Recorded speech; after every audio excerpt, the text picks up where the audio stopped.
Welcome to my new blog. તો સ્વાગત છે આજના મારા નવા બ્લોગમાં. તો ગાઈસ અમે આવી ગયા છે આજે રાજસ્થાન એટલે કે રણુજા. અમારે જવાનું હતું અત્યારે રણુજા, એટલે એ પહેલાં લઈ લીધું છે અમે ઊંડું કાશ્મીર. તો ગાઈસ અમે આવી ગયા છે, તમે જોઈ શકો છો મારી પાસે શ્રી ગોગા મહારાજનું મંદિર ધામ કાહવા.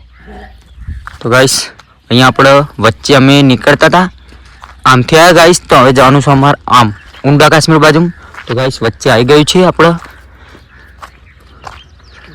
કડી બરાબર ગાઈસ. કાહવા ઉગ્ર સંચાલિત ગોગા મહારાજની વાડી છે અહીંયા. ગોગા મહારાજની વાડી, ઉત્તર ગુજરાત. તો ગાઈસ અહીંયા હે ને સેવા છે, સેવાનું કામ છે અહીંયા, સેવા માટેનું છે ગાઈસ. તો અંદર હું તમને બતાવું. તો ગાઈસ હવે અંદર જઈએ છીએ. આ બાજુ ગાઈસ મંદિર છે, આ ગોગા મહારાજનું મંદિર છે. તો ગાઈસ આ બાજુમાં ને ઊંઘવા સુવા માટેની બધી રીતની અહીંયા વ્યવસ્થા છે. નહીં સાહેબ? બેસવાની વ્યવસ્થા છે ગાઈસ. આરામ એટલે બધી રીતની બધી જાતની સુવિધા છે ગાઈસ. તો અમે અત્યારે બહાર બ્રશ કરી આવ્યા, તો હવે ચા બનાવવાનું ચાલુ છે, એટલે ચા બા પીશું પછી અમે નીકળીશું. તો ગાઈસ તમે જોઈ શકો છો બંને તરફ છે ગાઈસ, પેલી બાજુમાં છે અને આ બાજુમાં છે ગાઈસ. એટલે કઈ સંસ્થા છે અહીંયા. નહીં સાહેબ? ગાઈસ આર્યું મંદિર, તો હું તમને બતાવતો રહીશ આગળ.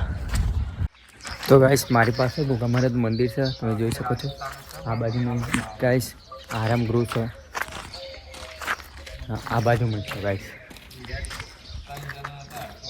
તો હવે ગાડી અમારી અહીંયા છે ગાઈસ.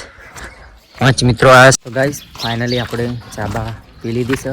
તો ચા પણ બને આપે. તો ગાઈસ સેવા ફૂલ હતી અહીંયા. ચા પીને હવે નીકળવાનું છે અમારે સીધા ઊંડા કાશ્મીર જશું. તો સાહેબ ચા પીધી ને? હા. તો ગાઈસ ચા બા પી લીધી અમે. તો હવે જવાનું છે આપણે ઊંડા કાશ્મીર. તો ગાઈસ 5 જણા છે, અમે 5 જણા આવ્યા હતા. સાહેબ અમારે 2-3 મિત્રો છે બીજા. તો હવે